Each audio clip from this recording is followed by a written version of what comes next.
What's up, everybody? It's your boy, Mr. J. here, back with my homie, my guy, my big brother, Attorney Ken Harris, for another episode of In the Black Court. Yeah. Ken, man, how you doing? Woo, boy, it's been something else, man. I'm thanking the good Lord for another week, man. Hello to my son, Christian. Christian, what's up, baby boy? What's up, Christian? Felicia, Sydney, Pastor Stewart, Pastor Marshall, all of them, dog. All the pastors. Greater Mount Sinai Baptist Church. That's where I go to church, man. So look, I wanted to say hi to my pastor. I love my pastor, man. Pastor Stewart, that's the man right there, man. Yeah. He tried not to say anything about the campus during the sermon. He's talking about all the other frats except for us, so he's going to have to work on that. But other than that, man, he handles his business over there, man. He sound like an alpha. What is he? I think he's either an alpha or a Q. Yeah. He made that wrong turn somewhere, but you see how he came back. He turned it back, came a pastor, moving forward with positive things, man. One of these days, we're going to have a discussion about all of the Greek brothers. It seems like, what was that? What's the blue dude? Blue Fire? Sigma's making they out here coming back like crypto, boy. Them boys. Yeah, if you making a comeback, that means you starting from behind. Yeah, they definitely started later though, right? My roommate in college was a Sigma, is a Sigma, and I hung out with the Sigmas a lot, man. Let me tell you one thing: when them Sigmas at Chapel Hill, they could hoop. Oh yeah. So yeah, no, you front if you want, man. We ran the yard though. The campus ran the yard, of course. Oh yeah. That's how we always. That's what's up. Most campuses, that's how it is. How was your week, man? It was good, man. It was good. How was yours, man? Pretty good. Oh, Lil J. Whoa, Lil J. Man, the last time we was here, I was kind of nervous. I was nervous because, man, Lil J was taking his black belt test.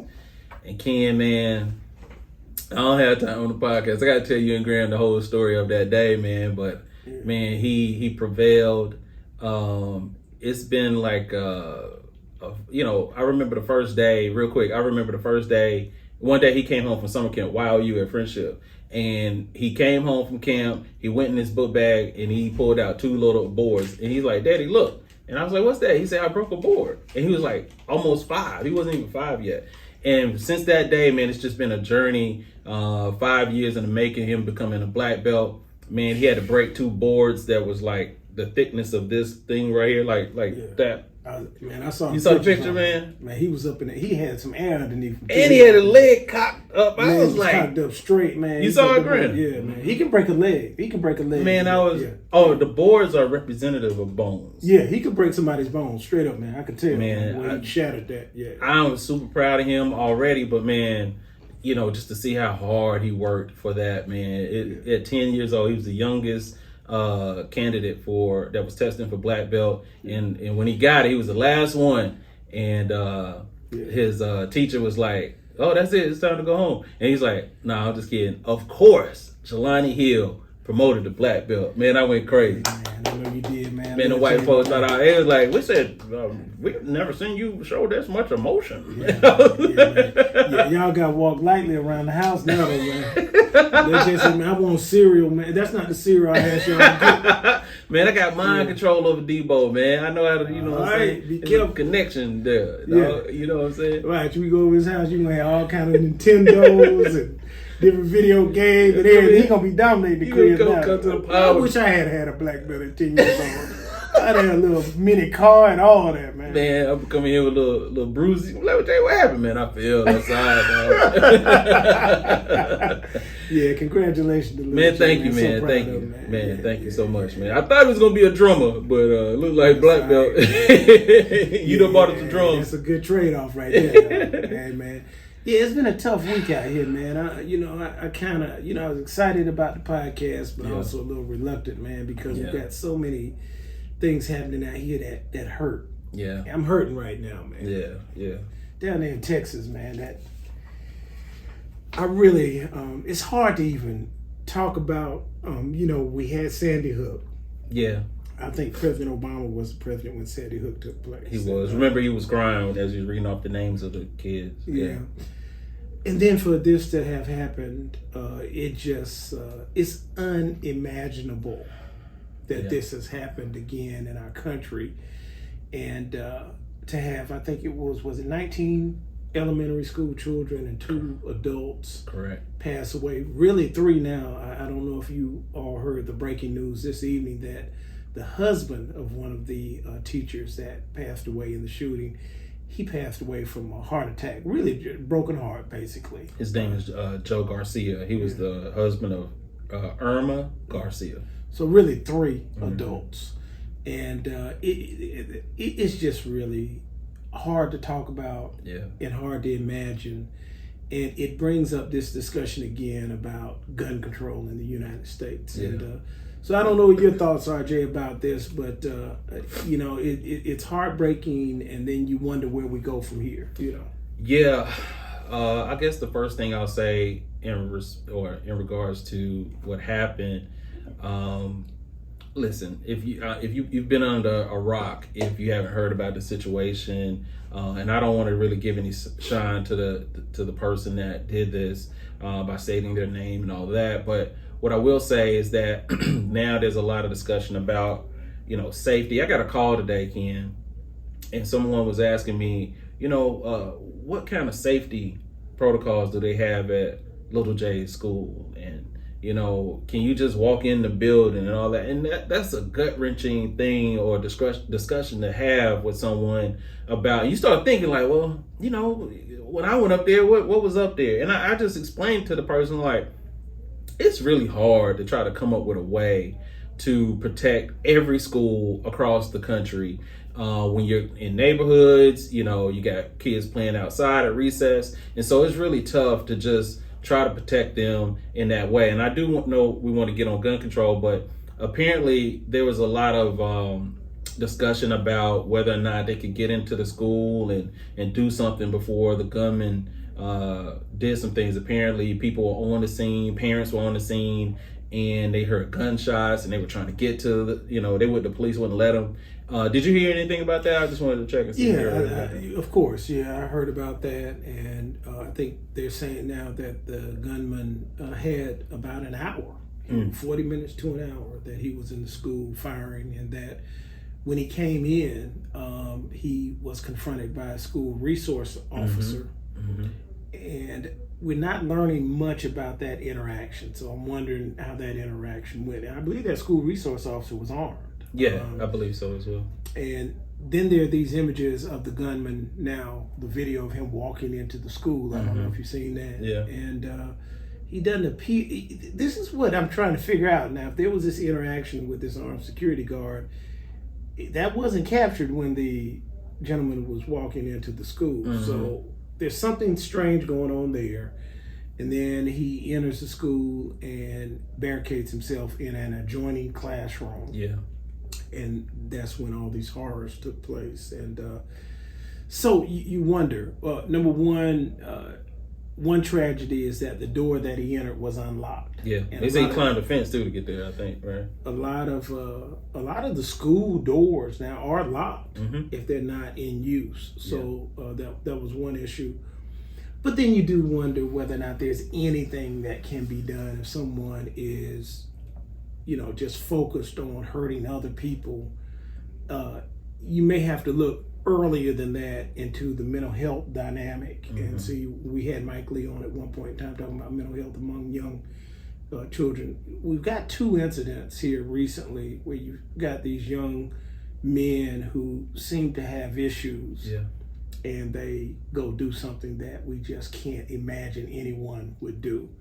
And so maybe the issue revolves around gun control and mental health issues, having a place where people like that can go, because you talk about some of these communications that they've had before the incident takes place. Yeah. This gentleman was communicating with a young lady in Germany. I don't think there was enough time for her to make a call and activate any response to this, but you just wonder whether or not now maybe the game is gun control and then also working on the mental health issue so that people like this have a way to diffuse their emotions and their circumstances so that this doesn't happen. Yeah.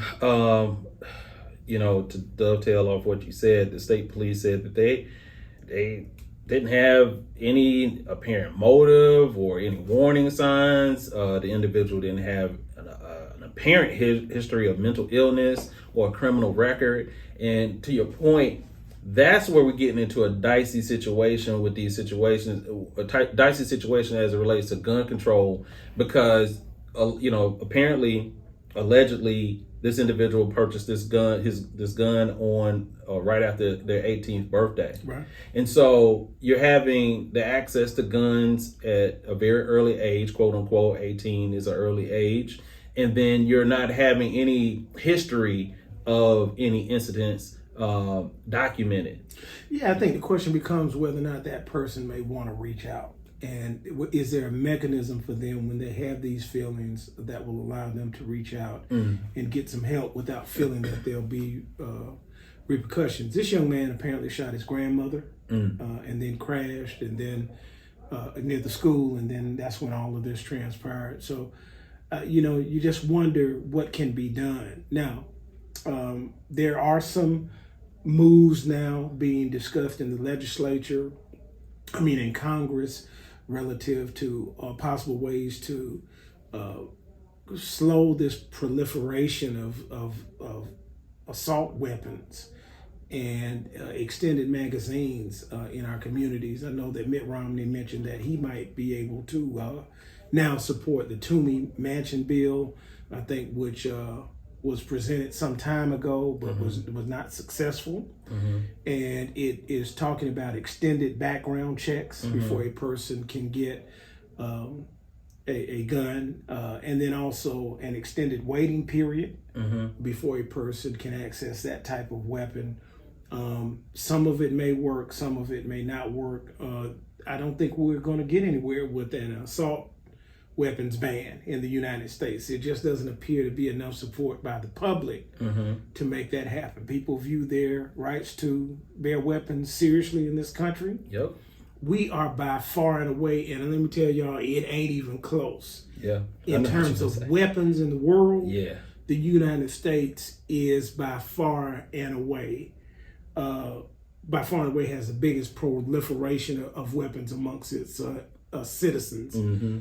And it ain't close. Yeah. And so it's really sad and scary because there are just a lot of guns out here in our country, far more than any other country. There are a lot of guns out here. I'll read this real quick. There was a report about the gun maker that the gunman used in this massacre, saying that the company that made the rifle a gunman used to kill 21 people inside of a Texas elementary school this week was one of hundreds of gun makers and merchants that got emergency small business aid from the federal government through the Paycheck Protection Program. And so they received like $3.1 million. And that made me think about, I wanted to ask the question as we talk about gun control, like, is there really a path to gun control? You just mentioned, like, I would say, I don't know, just spitballing here. There's half the country or a lot of people that are gun owners, whenever you start talking about gun control, they get in a fit. Like, they don't want to have the conversation. They run to black and white. It don't matter what color you are. They like, you're not going to take my guns away. So, and then you have powerful organizations, their name, where, they got a whole lot of money and a whole lot of power. And you just can't move them off of this. And so I was trying to see what your thoughts were from a political standpoint or a legal standpoint. Can there be anything done? I don't think it's going to happen. Yeah. I think the recent polling shows that only about 38 or 39% of Americans feel like gun control is a critical issue. That may change, obviously, in light of what has just happened. But there just doesn't appear to be enough pressure on politicians in the Senate or in the House to move legislation forward until something like this happens, and then you have a little bit of pressure for a little while, and then it kind of flows back into the status quo, and you just never have enough momentum to get something done. It's a bad combination when you have this many guns on our streets here in the United States and this lack of legislation to control access to those guns. So it's something that unfortunately is going to continue to be problematic, I think. Yeah, the last thing I have is that, man, I don't know if you've seen a lot of this content, man, but there's like a lot of, you talked about, automatic assault weapons and all this stuff, but man, there are like all kinds of accessories and things that are used to, in hip hop, they call them extendos, like, all kinds of stuff that I can't believe people can walk the street and have. Yeah. Like, all it takes is a quick Google or a quick hashtag on Instagram, and you can see, you're like, man, you can be 18 and go get a gun license, or in some states maybe not, and just you can have your access to all kinds of weaponry. Mm-hmm. And so, to your point, man, I think the hordes has left the barn on gun control, and maybe if we're looking for a solution, this has to happen in some way with, like you said, background checks. I don't know, something on the mental health side, but it just seems, I hate to say it, man, it seems hopeless right now. Yeah, it does. And, it's interesting. We charge our politicians with the responsibility to give us hope. Yeah. This is an issue that is going to be difficult for anybody to come up with any real solutions that happen in the near future. So I'm not really optimistic about gun control in the United States. Yeah. Yeah.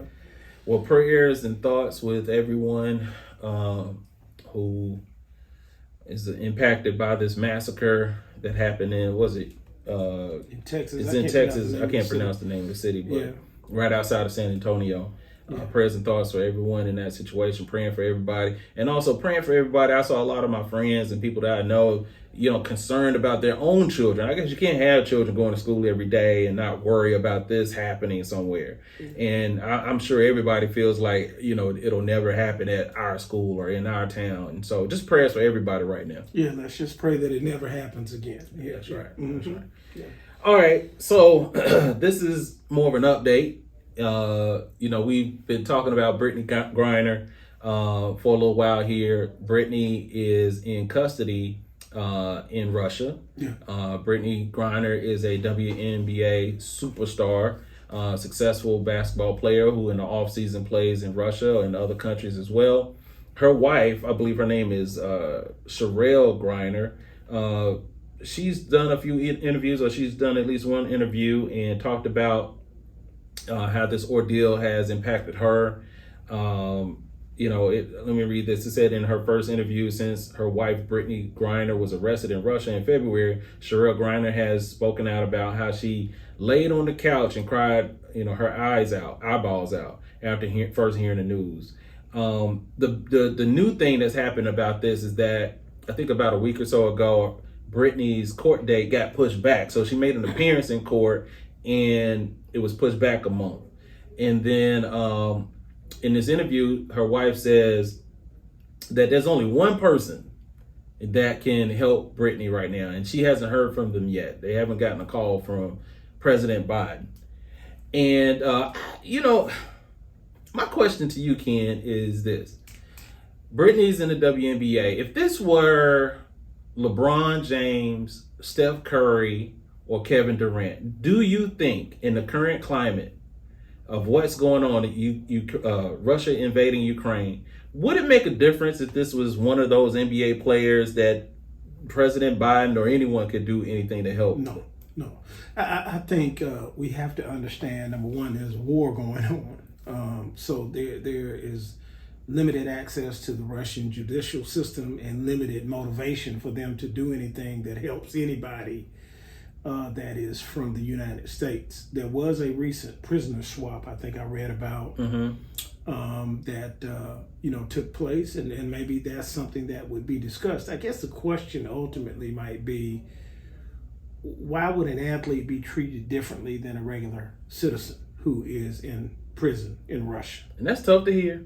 That's tough to hear for some folks, and especially her. Yeah, because you would think that the government here would treat everybody the same and do the most that they can for anyone who is incarcerated in Russia, especially if they are incarcerated under circumstances that seem to be unfair. But if I had a son over there or a daughter over there who was in those circumstances, it would feel uncomfortable if the emphasis was on Brittney Griner but there was no emphasis on going in and getting my son or daughter out. So yeah.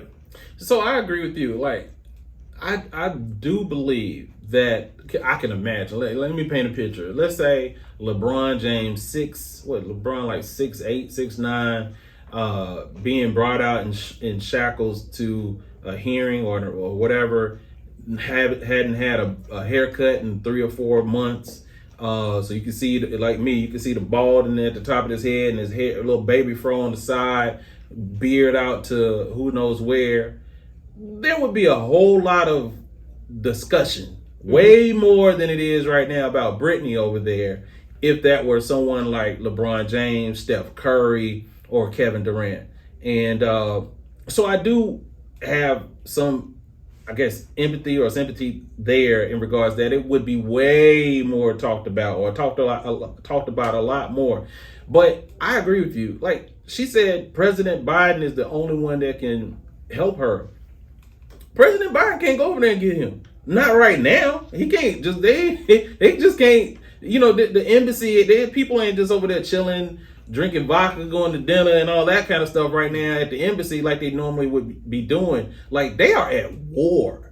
And you have the United States that is supplying, billions of dollars, intel, weaponry, if I'm not mistaken. He's also having to worry about, I don't know, is it millions, hundreds of thousands of refugees coming into the country and trying to figure out where they're going to go. So I don't want to sound, inconsiderate, but I'm sorry. He got a lot to do right now.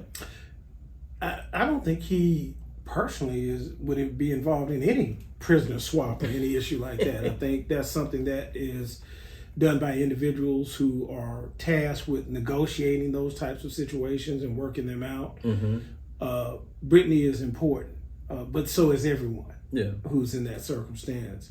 All we can do is pray and hope that there's a way for not only her to get back here, because I do think there's some questions about the circumstances that led to her charges, but at the same time, we're hoping for anybody who's in those circumstances to be able to get out and get back. So that's kind of where it is. I gotta ask this, last thing, and we can move on. This was supposed to be a quick topic. How do you think this is gonna play out? So hearings get pushed back. So her next court date is in June.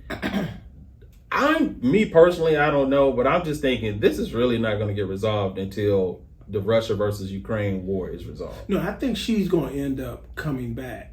Before that? Oh, yeah, because I think unfairly, Russia looks at her as leverage. And so if there are people in custody in the United States that Russia wants here, the equity that they have by having her has value in a prisoner swap. No matter if it was Brittney Griner or no, Joe Blow just because it's Brittney Griner. Okay. And so I think that something may transpire that will allow her to come back. Okay. But like I'm saying, there are other people there who don't present that same dynamic, and they may not come home because they're not a celebrity. But Russia is smart. They know that she has some value and they can leverage that, and we may see a situation where they leverage her to get back some of the valued folks who are in custody here in the United States. Yeah. Well, again, prayers for Brittney, her wife, and anyone else who's stuck in Russia right now and or locked up on situations that allegedly they didn't do or whatever. So prayers for them and their family. Man, these topics right here tonight, boy. If you were watching and you already feeling bad, good gracious. Yeah, man. What you want to do? You want to do a laugh break, man? You know what I'm saying? What you want to do? You want them laugh tracks or something, man. You mentioned vodka earlier, All right, well, let's do this. We're going to switch up. All right. No, let's go through it, man. Hey, let's be strong. We got to be strong out here tonight in the Black Court, dog. Go ahead, eat all the Brussels sprouts. Eat all the Brussels sprouts, dog. All right, so a couple weeks ago, it might have been last episode or the episode before that, you and I were talking about the Young Thug and Gunna case. Yeah. And for those that don't know, Young Thug and Gunna two incredibly popular rappers right now, probably two of the most famous and successful rappers right now, are both being charged with a RICO case in Atlanta, Georgia. And Ken, I had, let things go by and wouldn't, let things roll by. I wasn't tripping about this topic anymore. Sometimes I'd be at home arguing with you and you not there and everything. But I saw a video this morning, and I sent you the clip. I think I sent you the link to the YouTube clip. And it was the prosecutor, and the prosecutor in the Young Thug and Gunna case, and he was quoting lyrics from of Young Thug's. And what I noticed was, originally when we talked about the subject, I was bringing up the points of, I felt like from a targeting standpoint, hey, if we get to a point where if you're a big time rapper and quote unquote the hip hop police or task force or even just law enforcement in general are looking, or I felt that they are starting to target or already have been targeting rappers because of their affiliation or whatever, because they talk about crimes and things like that, or they're doing crime or whatever, right? That was opening up a door to continuously or even more egregiously target rappers and hit them with RICO charges or racketeering. I was concerned about that. And then the second thing was lyrics. And I saw this prosecutor talking about lyrics, and I heard him say, quote, one lyric, which was, Young Thug said, quote, "I got 10,000 rounds." And then there was another lyric where he said, "We got snipers following us." And then there was another quote where Thug says, in the prosecutor stopped, and he starts reading the paper, and he looks up at the judge, and he said, "I really like this one." And he said, "We, like F a judge," or something like that. And I was expecting, when we talked about this subject the last time, that there was a pairing of lyrics that were connected to a crime. And what I heard today was more of character. I don't know what you call it, where it's like a character reference, trying to build a case against his character and say, because he he raps and other evidence, that this is why he should be charged, or this was a bond hearing, but this is why he's a bad person or a dangerous person, because he was going by these lyrics. And so that made me stop and say, hold on, I think we need to talk about this again. So I guess the way I want to start this is by saying, okay, I brought lyrics and everything for us to look at. And when I went and one of the songs, I'll try to finish up like this. One of the songs that has been quoted a lot is called Slatty by Young Thug.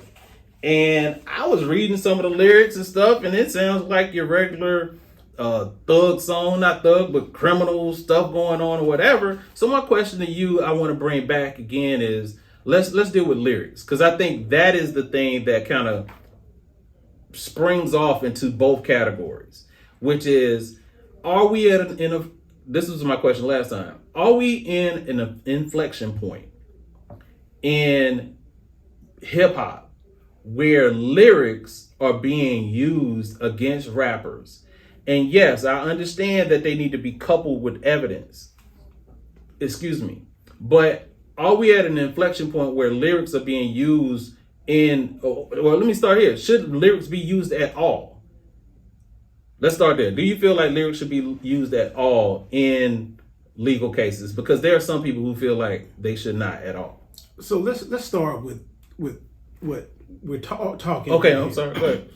What we're talking about here is RICO cases. Okay. And I think there are a couple of issues. RICO is this racketeering law that was really initially set up to prosecute the mafia, criminal enterprises, way back in the day. I mean, I'm talking about these big Chicago-style, New York-style criminal enterprises. They weren't African-American primarily back then. And these criminal enterprises that have tentacles, where they're doing money laundering and racketeering and kidnapping and murders and things like that. So RICO was set up so that if there was an ongoing criminal enterprise, you could charge a group of people for the entire conspiracy or enterprise. Gotcha. And it's supposed to serve as a disincentive for this organized, ongoing, gang-like activity. So you have to stay away from that, because if you're involved in it, you can be charged with other aspects. I think in the Young Thug case, it's like 56, 59 different counts under the indictment. So that's what the law is about. Where the lyrics are coming in now is that you have, and Jay-Z has addressed it now. And I got to give Jay-Z credit, because they have now started supporting a bill that would make it inappropriate for a prosecutor to use lyrics in a criminal prosecution. But Jay-Z has been fairly explicit about this issue. It's what they're concerned about is the use of lyrics as the engine for the charges. Now, they are careful not to say that if you've got lyrics coupled with evidence, that's an issue, because most of the RICO situations involve a massive amount of evidence. The lyrics are only a small part of what the prosecutors present. And you're right, it's really targeting the character of the individual. I think the question, if we're going to be concerned about this, I guess the question, I think there's kind of an easy answer here.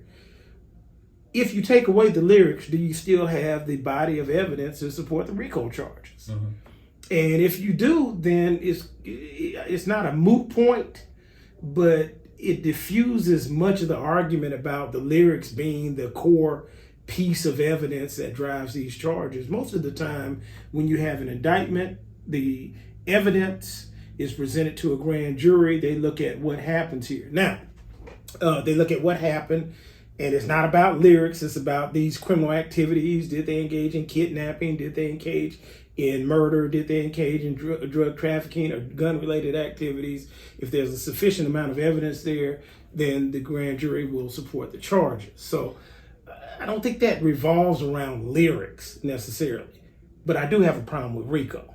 Okay. So, I mean, if we want to get into that, I can talk about that.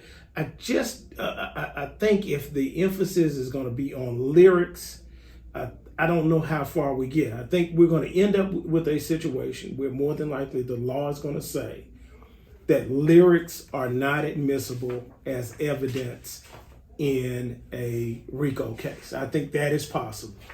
There have been several attempts to get the Supreme Courts in various states to agree with that assessment. I think we're definitely going to get to a point where we're going to find that lyrics by themselves would not be able to support a charge of threatening the police, things like that. I think we're going to get to the point where that's just going to be completely insufficient to support a charge like that. By the way, I remember Johnny Cash had a song, I think, I shot the sheriff, but I didn't shoot the deputy.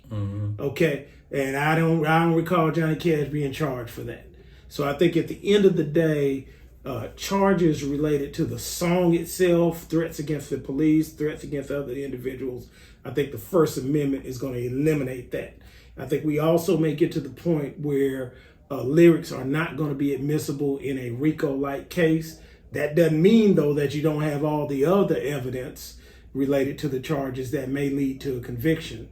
But I am concerned about RICO itself, and we can talk about that in a second. Yeah, let's double back on RICO in just a second. I think on the lyric side, I do believe that we're in a inflection point where we're heading down a road where lyrics are being used against a rapper. And I think the reason that, and I'll come back to why I think those things are coupled with the RICO charges.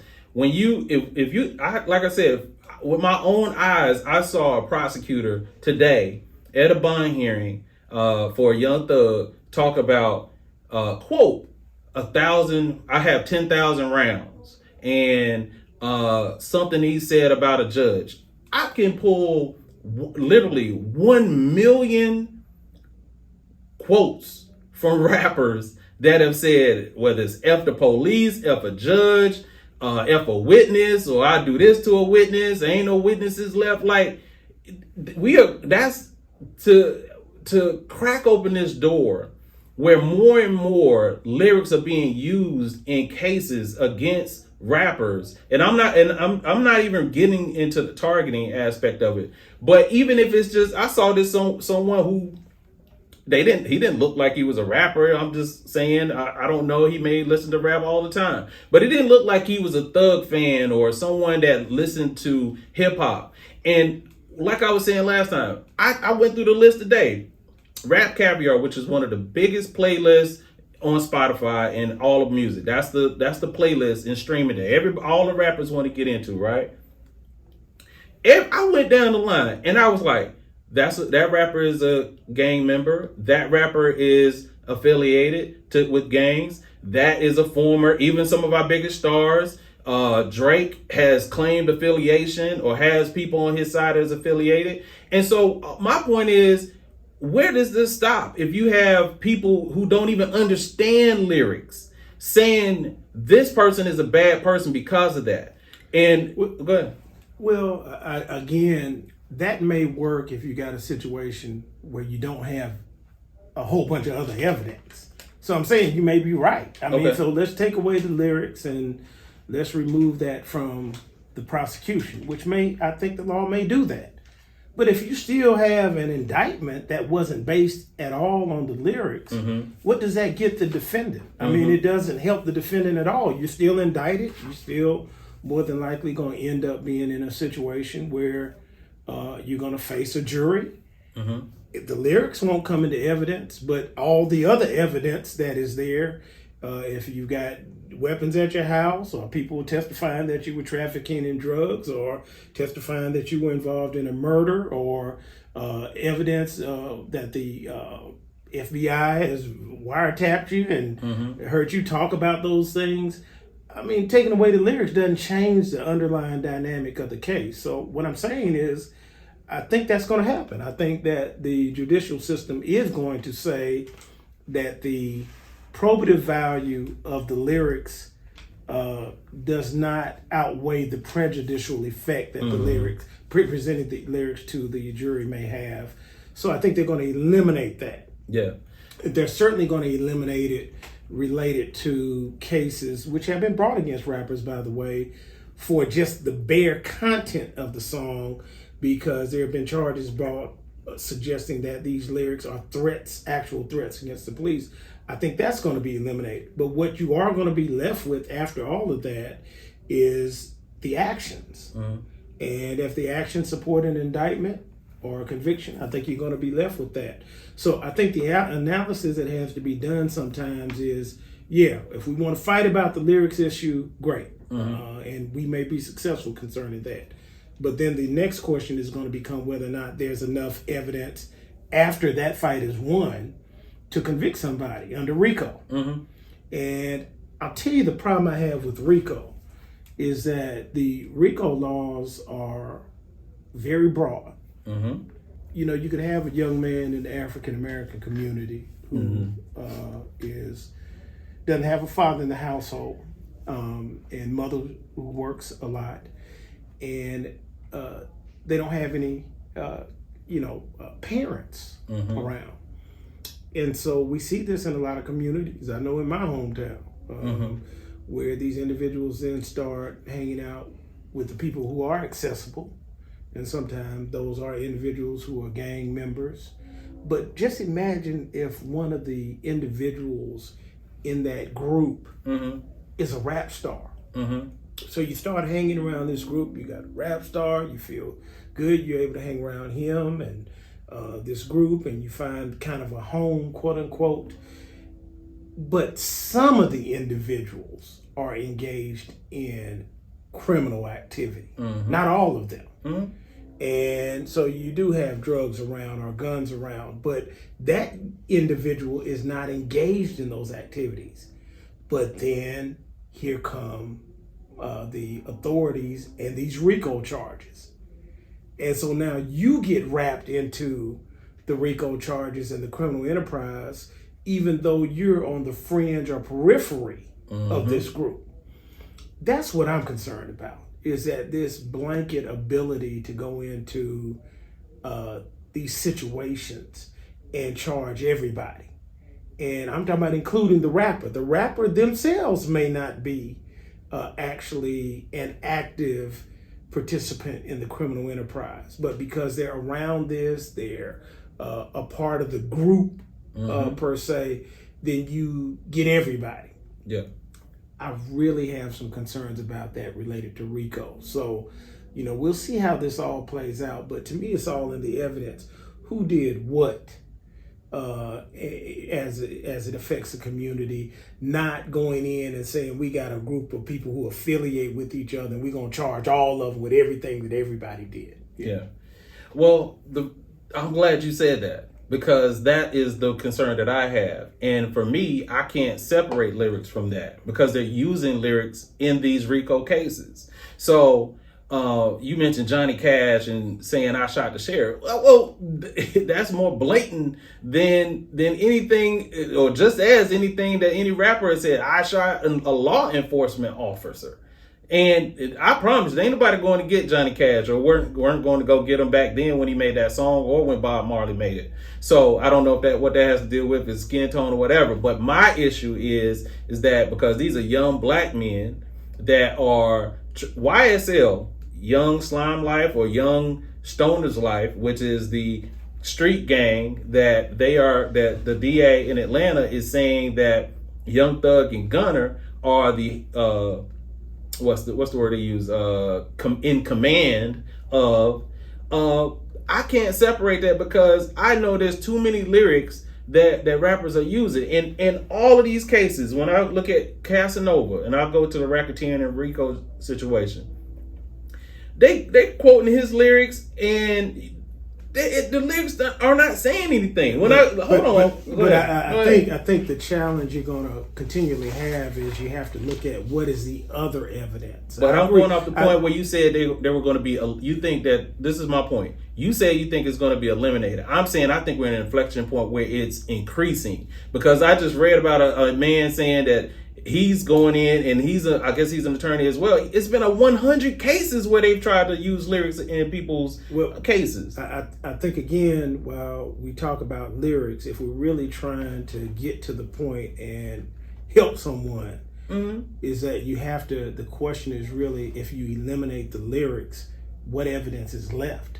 Because if what you're left with is still enough evidence to achieve a conviction, you can argue all day about eliminating the lyrics, but you're going to be left with the evidence that's going to still lead to a conviction. So I agree with you. I think the first fight is to make sure that these lyrics aren't used to assassinate people's characters, so that it influences the jury to render a conviction that is wrong. But you agree that they are currently?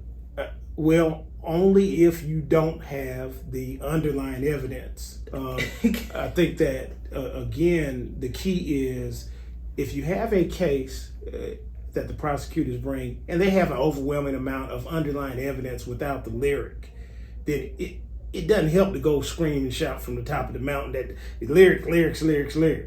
But if you have a case where the underlying evidence is insufficient, but the prosecutors are using the lyrics to tip the balance in favor of a conviction, I think that's a real problem. And I think the judicial system is going to correct that problem. I think the judicial system is, because you're saying that we're at an inflection point, I think you're right. The judicial system is ultimately going to say that lyrics are inadmissible if you're attempting to use it to shape a person's character in a criminal litigation. So, well, it doesn't seem like it, because they're doing it right now in the Young Thug and Gunna case, and there's been someone has cited already. There's been 100 cases that they've done it. Now, this is how I pair it with RICO. Casanova, who is signed to Roc Nation. Roc Nation is owned by Jay-Z, right? He just pled guilty, or took a plea deal for 5 years. He was facing 60 years, right? Now, I'll go to the most damaging charge that he had. There is a witness, to your point, in that case where they said that there was 100 kilos of marijuana that was sold in the gang, right? there is a picture on social media of Casanova standing by a large quantity of marijuana. There's no proof that he is standing beside the 100 kilos of marijuana. He's standing beside marijuana. I can go to Snoop Dogg whole page where he's standing beside marijuana. Yeah, but that's not all the evidence. I'm not saying that's all the evidence, Ken. I'm not saying that's all the evidence. What I'm saying is, I think with each case you have to analyze what the evidence is. You can't just say. Well, I'm getting to that. Yeah. Okay. Yeah. So I'm getting to that. I'm saying so that's one aspect, that 100 keys of marijuana was sold in the gang.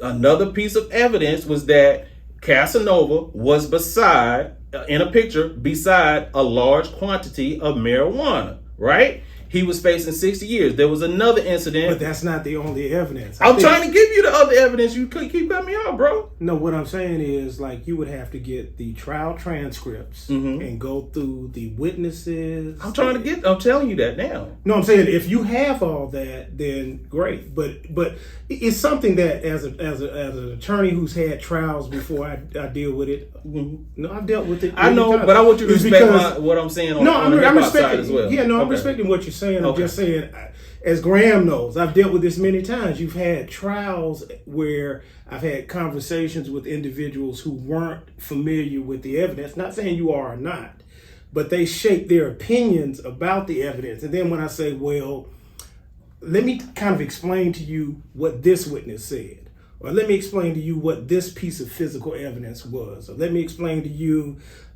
what happened relative to this witness's deposition. Then they're surprised. And what I'm saying is, in these cases, that's the type of analysis that has to take place. You don't typically see someone plead to 5 years and there's no concrete evidence against them. So I'm saying, I'm not disagreeing with what you're saying. What I'm saying is, I would love to see what all of the evidence was that led to him taking the plea. And if it's a whole lot more than just those pictures, then we have to reach a conclusion that there was a lot of evidence that could have led him to be found guilty.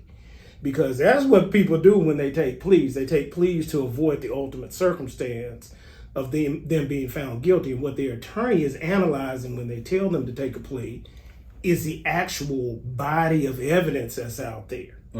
So I'm saying, you can make a real mistake if you say, look, all the evidence is you got a picture here and a picture here, where in reality, his attorney is saying, you got 15 pieces of evidence here.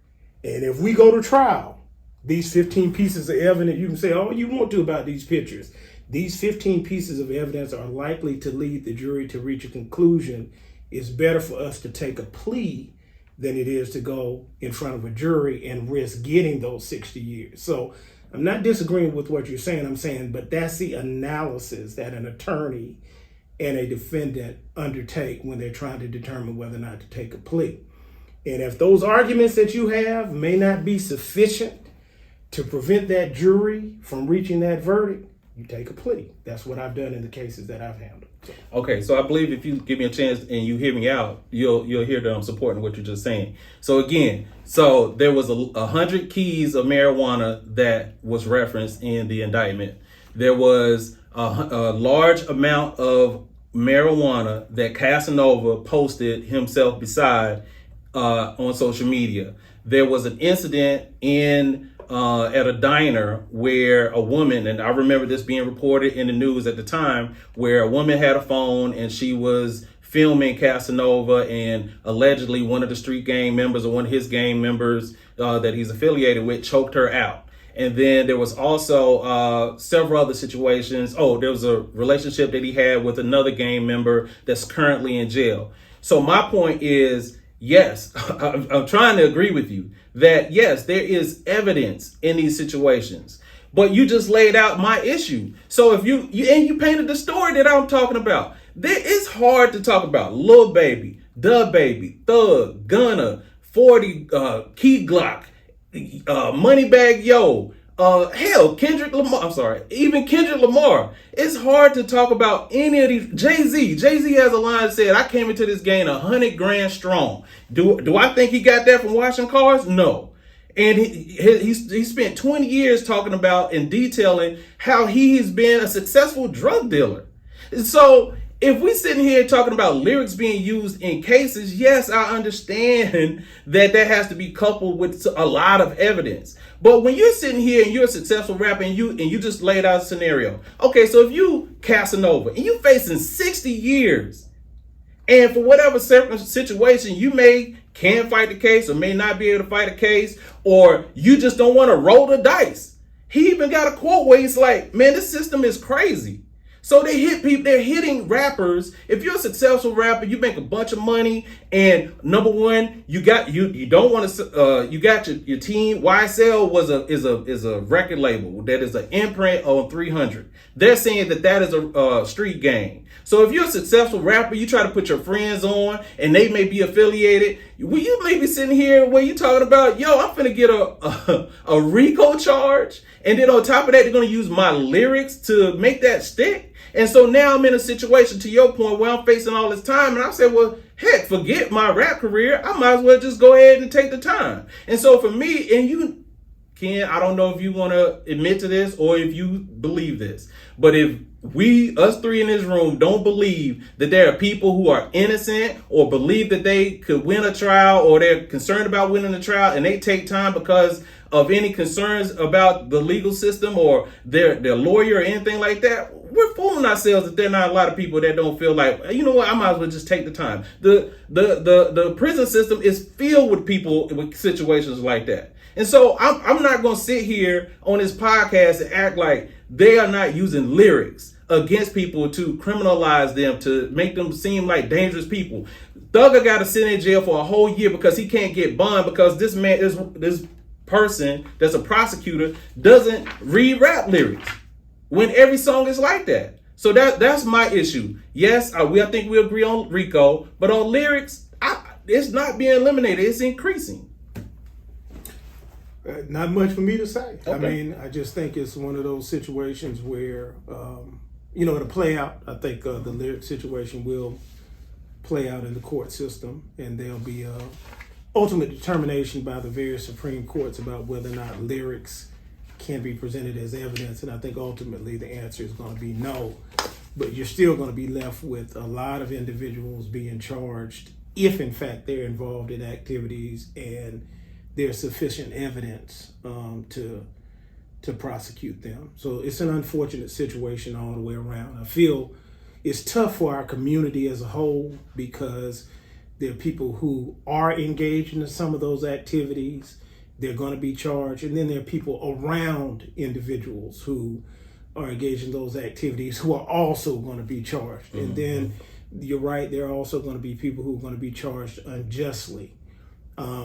I think, again, the analysis that most attorneys make is when they look at the evidence, whether or not they think a jury might convict their client. And if so, then they start discussing potential plea opportunities. So we'll see how it all plays out. I mean, it's I think the decisions are coming. I applaud Jay-Z for fighting the issue. And I know that Young Thug is right in the middle of it, so we'll see how it all plays out, as the Supreme Court's rule on the issue. Mm-hmm. Perfect. I'll say this real quick before I wrap up. So, sponsored by Senators Jamal Bailey and Brad Hoylman, New York's rap on trial law, also known as Senate Bill S727, to the point that you're making, has passed in the state Senate. This is in New York. While the bill, which would stop prosecutors from citing lyrics as trial evidence, still has to pass in the New York State Assembly to become a law. Senate Bill S7527 has received support from Jay-Z, Killer Mike, Meek Mill, Robin Thicke, Fat Joe, and others.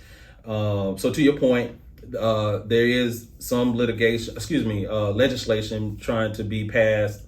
I would say this is just from a hip hop fan, and we can move on. I personally think that when I look at the situation from a macro standpoint, that rap and rappers are in a slippery slope right now. Especially, to your point, you say you don't like RICO charges like that either. But if we have a situation where you have a music genre where the lyrics are talking about violence, drugs, gang activity, and gang language. The marketing is marketing criminality and gang culture with colors and things, and people are going on tour. When people have to go on tour, they're not getting they're not having just regular security. They're having gang members and people who are connected in the street, because rappers, this is what I know, rappers can't go. If you from LA, you got to check in New York. You got to check in Detroit. You got to check in Houston with the gang members and people who are head of organizations in that town. So you have to have a big homie or security that protects you. And so when you start putting all these things together, where you can't hire the people that you work with, you can't make the transition to own a company because the person that you used to hang with is affiliated with gangs, or somebody close to that person is affiliated. We're just in a slippery slope. As a fan, when I look at rap music and the genre as it relates to rappers getting hit with charges. Yeah, we'll see how it plays out. It's just an unfortunate dynamic overall, and I'm just it is concerning. I think, like you say, the genre may ultimately be in trouble, but we'll see how it plays out. Yeah. All right, so a hard U-turn off of that Woosah J Hill. I'm sorry, I'm real passionate about hip hop. All right, so Ken, I hate to talk about this subject, but I think we need to have this discussion. So I asked you a question earlier today, and I don't know where it came. Well, I think it came from because I'm realizing that Golden State has like 3 more games to be able to close out Dallas. Right? We're gonna recap the playoffs in just a second. But Steph, he's being favored, or the Golden State Warriors are favored to win the championship right now. Right? And if he were to win, Steph Curry and the Golden State Warriors were to win, that would make 4 championships. And I had the question. Oh, I put LeBron, not LeBron. My bad. Lil Ron. But my question to you is, if Steph Curry was to win a championship this year, his 4th, 3 of them being against LeBron. He has 2 MVPs. He's the all-time leaders in three-pointers made, revolutionized the game to this day. If he were to win this championship, would he surpass LeBron? And I'm going to sit back because I don't know how I feel about it. A lot of people are going to be surprised at this because most people know I am the biggest Michael Jordan fan ever. I don't think it's a close call between LeBron and Michael. And so when I talk about LeBron, most people think I'm biased against LeBron. It's not that I'm against LeBron's greatness. I just know that Michael is greater. Yeah. This is not a close call for me. There is no comparison between Steph and LeBron. LeBron is by far and away the better player. LeBron. And he will continue to be the better player. Steph is great. Yeah. Come on, man. I mean, he's from this area. He's our homie. Yeah. Graham and I had opportunities to spend some time with LeBron early in LeBron's career. Steph. I was like, wait a minute. Spent some time with him and his family, and he's a wonderful person as well, and has achieved every level of greatness that you could have ever anticipated. LeBron is a two-way player. Steph, to me, is not. And it's odd when you talk about field goal percentage and things like that. LeBron's field goal percentage is higher than Steph's. LeBron has... You say what now? Oh, yes. You say what now? His field goal percentage is higher. His field goal percentage. Oh, okay. LeBron has more... Steph hadn't even won a Finals MVP. Yeah, that's nice. Why are we having this conversation? I mean, LeBron has what? How many? 5? 5 what? No, he has what? 4 or 3? 4 MVPs. 4 MVPs? I mean, come on, man. I mean, the guy has performed at the highest levels on the brightest stages in a two-way fashion. I think he's a 5-time first-team defensive player in the NBA. Steph doesn't have any.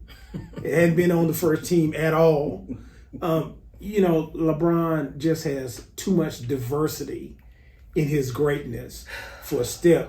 Even if he wins his 4th, for this to be a close call. I don't think it's close at all. Yeah. And I love Steph Curry. Now, I'm going to tell you right now, and I have throwing some arrows at LeBron, but to me, this is not a close call. Arrows, boulders, hammers. You done threw a lot of. Oh yeah. My God. You finished? Oh yeah. Okay. I don't know, bro. Like LeBron is this is the dilemma that I'm in. Okay, let's kind of get a couple things out here. Number one, LeBron is I don't know, at the end of his career. He's on the tail end of his career. He's going into year 20, I think. Correct, LG? He's not in the playoffs right now, and I don't want to be a prisoner of the moment. But when I look at Steph's career, Steph is, I believe, 34 now, and he doesn't look to be slowing down anytime soon. So, and then when I look at his team currently, you got Wiseman, who I believe is hurt right now, so he'll be back next year. Young Poole is balling right now. He's like the baby splash brother, and I'm bringing all that up because Steph has an opportunity, especially if he wins this year, to potentially win a few more with the team, and people are talking about them potentially having a second dynasty in Golden State. So that scares me because he could potentially have more rings than LeBron. When it comes to MVPs, I think that's fair. Points, he got to play a long time to catch LeBron in points, but he got them 3-pointers. And so you talked about stats. Well, field goal percentage is better than LeBron. His 3-point percentage is better than LeBron. He shoots that more than he shoots anything else. And I mean, when you talk about all around, I mean, yeah, he can't play defense, but from an offensive standpoint and how he revolutionized the game, a lot of people feel like they're, did I spell his name right? I think I spelled it right. I'm sorry. I saw that too. I'm like, dang, I was in a hurry. But I think, as I digress, I think the point is this. I think at the end of the day, Steph will either match or exceed LeBron in championships. Another MVP, I don't know. Points, I think he's going to get pretty close. And I think when people start thinking about how good of a player he is, all-stars, appearances, I don't know if we talked about that, if you name that. When you start stacking it up, it's going to end up being more about who is the better player. And so when I think people look at the last thing I'll say is this. When people see LeBron and MJ, I don't know if people think that LeBron is a better player only than MJ. I think it's coupled with how talented he is and what he's achieved and his longevity and his stats. And he needs all of that to be compared to MJ.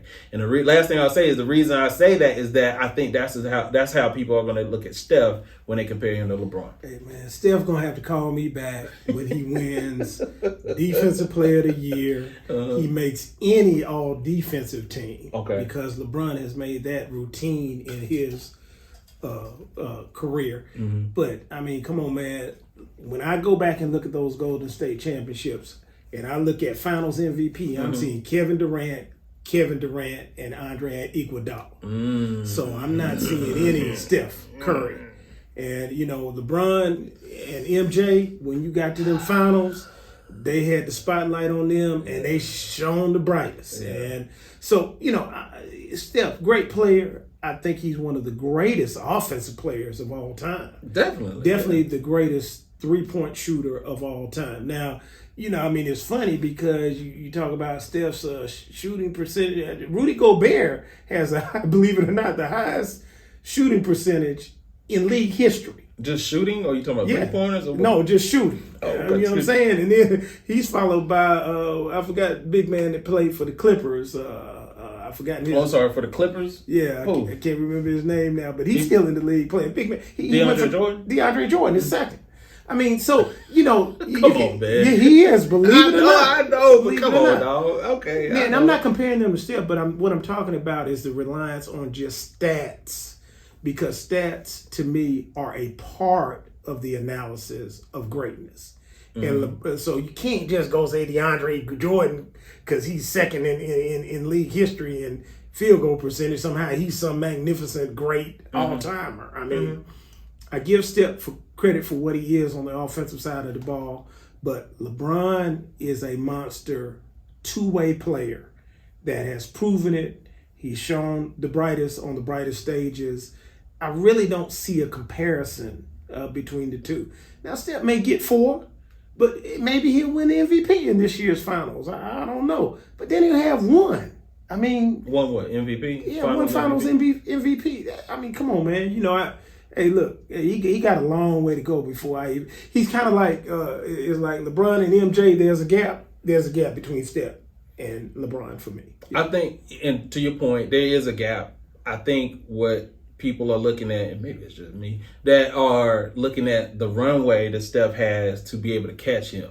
And so for a long time, even with LeBron, there was you talk about a gap. I mean, it's a mile or so gap between LeBron and Jordan. But over time, over 20 years, he caught up, and some people feel like he's surpassed. And so I think there'll be people, whether they're LeBron haters or not, that will make the argument, I believe, as all things, when it's all said and done, that Steph, somebody who, again, revolutionized the game, and when you look at his prowess as an offensive player, it ain't just that he's an offensive player. I think you said this, he's one of the greatest offensive players in history.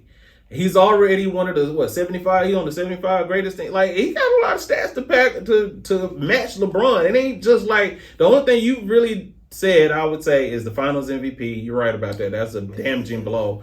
And on the defensive side, other than that, LeBron, man, you need to go back and look at how many points LeBron has more points than Kareem. He's about to pass Kareem and Mike. He's about to pass Kareem. So, and he's still playing. The dude averaged over 30 points in the playoffs. I mean, so there's no telling where LeBron is going to end up at. True. But I just think that, or Steph. No, I agree. Steph has a long way to go. I think LeBron has been in the playoffs, 18 times? Like every time. And Steph's been in the playoffs, 8 years? Yeah. I mean, that's a big assumption, man. I mean, I think Steph will definitely make more of a mark as time goes along. I just have a hard time comparing the two because LeBron is a two-way player. Okay. And, he's about rebounding, he's about defense, but he also can play offense and put up 30. And he's just a unique guy. But so is Steph, but just not in that two-way, all-around player sense. 28, 7, and 7. The big homie, well, he ain't the big homie, but LeBron has averaged for a career. Yeah. Like it ain't nothing to do that. So LeBron is my guy, so I had to kind of, help on Steph's side a little bit. Yeah. All right, before we get out of here, Ken, you got Golden State and Dallas. Golden State, like we were just talking about Steph, they're up 3-1 on Dallas. Doing one game, you take this right here, man, so y'all can feel good. So you think Dallas no chance of coming back? They saw the rain coming down out of the ceiling. Cuba didn't maintain the stadium properly, so they didn't want to get hurt. Let's get on back on here so we can finish this thing off. Oh, my God. Now, interesting series is the Boston and Miami series. Listen, that's a fist fight. It ain't even a basketball game. That's a brass knuckle fight over there. Yeah, but Jason Tatum, that dunk last night was crazy. Yeah. Too much talent to me on Boston side. Too many injuries for the Heat. Yeah. And my man, to have your best player injured at this time of the year. Who's that, Jimmy Butler? Jimmy Butler hurt, Tyler Hero out. It's just too much in terms of attrition there. I think we're going to see the Celtics and the Warriors in the final mismatch 4-1. Keep going. And I think the Golden State going to handle 4-1. 4-1. I think it's going to get ugly. I like the Celtics. I like their toughness, but man, just too much skill. Mm-hmm. And I think your boy Klay Thompson going to wake up.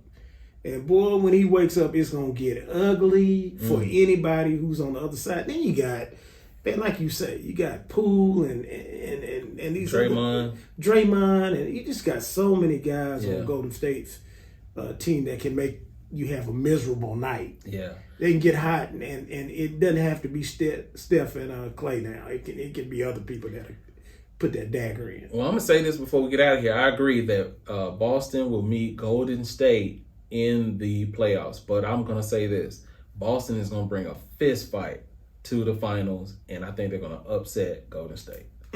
Heard it here first. Your boy, Mr. Daj out here. Yeah. All right, Kim. Yeah, we got to stop drinking that alcohol for the podcast, man. Saying something like that, man. Okay. We're gonna see what happens, man. 4-1. Y'all remember that? Cool. All right, you gonna take us out? Hey, man, look, it's time to get out of here. Great night. Had a great time, man. Yes, sir. Some tough topics tonight, though, Oh, man. man, But really sad. enjoyed it. Had to get it to you. We're going to lighten it up next time when we come in. Maybe we'll do a top 5 or something. Yeah, we'll do a top 5. Yeah. I trust it. Top 5. We got you, dog. Yeah, we coming back with it, y'all. But thank you for hitting us up here in the Black Court tonight, man. Look forward to seeing you next week.